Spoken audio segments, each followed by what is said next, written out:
Today I'm playing with epoxy and a cookie. So a few weeks ago, my wife and I were at a fancy dinner, and all the tables had these tree slices as centerpieces.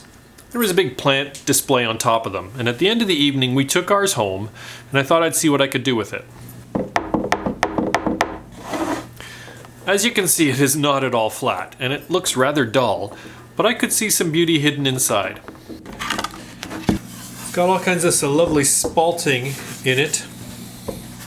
It's got some pink color in it. Of course, it's got a massive crack, like these slices like that often do. Some uneven cut lines here. I don't want to make a router sled. I do have a belt sander, so I'm going to see if I can make this come into a little bit more flatness. Let's have a look. I started off sanding the bottom, trying to get rid of that rocking. I'd sand for a bit and then I'd stop and check it on the flat top of my table saw and then go back to the sander. Once I had something that seemed like it wouldn't rock, I switched to trying to flatten the top. I quickly realized I was not going to get perfection. For that, I think the router flattening sled is probably the better approach. It did also help a lot when I swapped out my old worn 80 grit sanding belt and put in a brand new 50 grit belt. Still, I decided I was okay with a bit of slope around the edges as long as the majority of the top was flat-ish. After a while, I pulled out the random orbit sander and spent some more time going over the top. I purposefully stopped at just 80 grit. I was okay with a rough and rustic appearance. I just wanted the colors and the spalting to be way more visible. Alright, so I got some epoxy, a little mixing cup.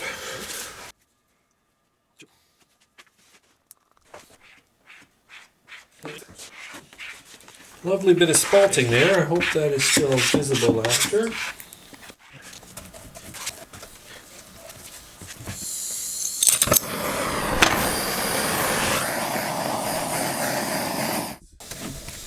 Oh, it's dripping. It's dripping through the tape. I see it dripping through the tape. So day 2 of the pour.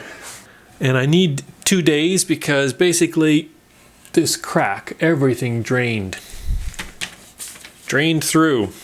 And the top itself, here in the middle, this part is dry and there's a little hole right in the middle and there. I'm not sure if the camera is really here. There, get it in the light. Here there's some spots. And here there's a spot where here there's a spot where I just don't have anything, but I'm going to add some more tape. It does feel pretty solid, like if I tap through this, the bottom is feeling pretty solid. So I'm hopeful that with my second pour, everything will stay where it's supposed to.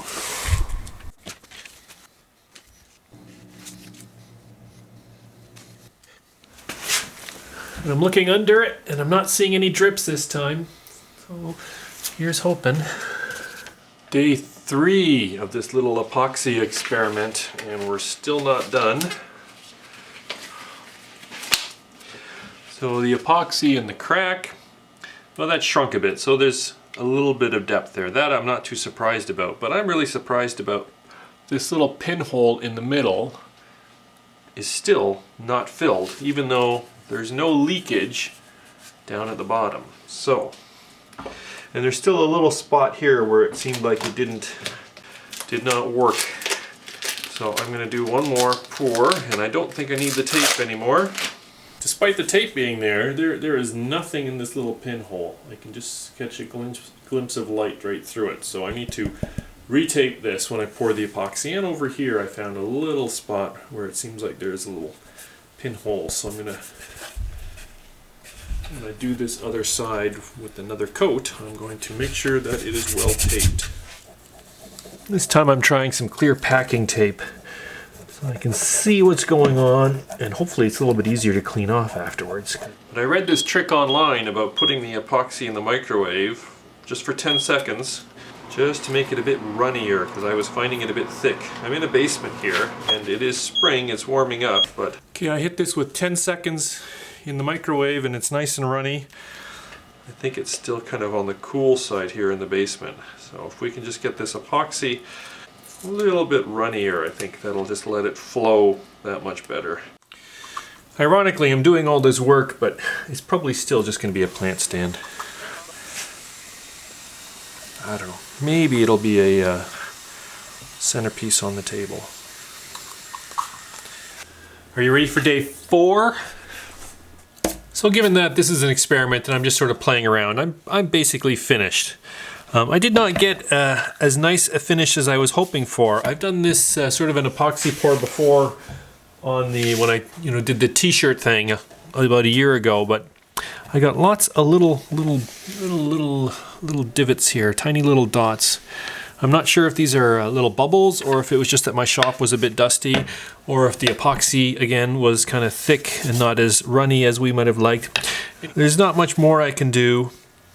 This is the part of the video where Peter Brown pulls out the micro mesh and all those millions of grits.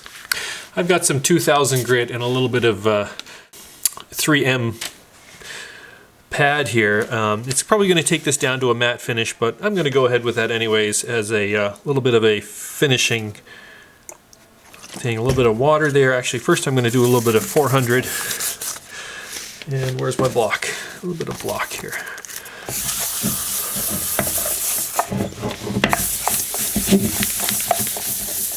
Alright, well that was a bit of a fun experiment. I think it turned out pretty good. I think I could stand to improve on the polishing here if I really want a glossy sort of finish, but I'll put up a picture here of the original, and you just consider how dull and bland that was, just having a plain cross-section of a tree, and now I've highlighted the spalting and the color and turned it into just a fun little centerpiece. And that's it for this one. As always, thanks for stopping by and spending some time in my shop. I hope you found something interesting and enjoyable. If you feel like earned it, please hit that subscribe button, and we'll see you next time.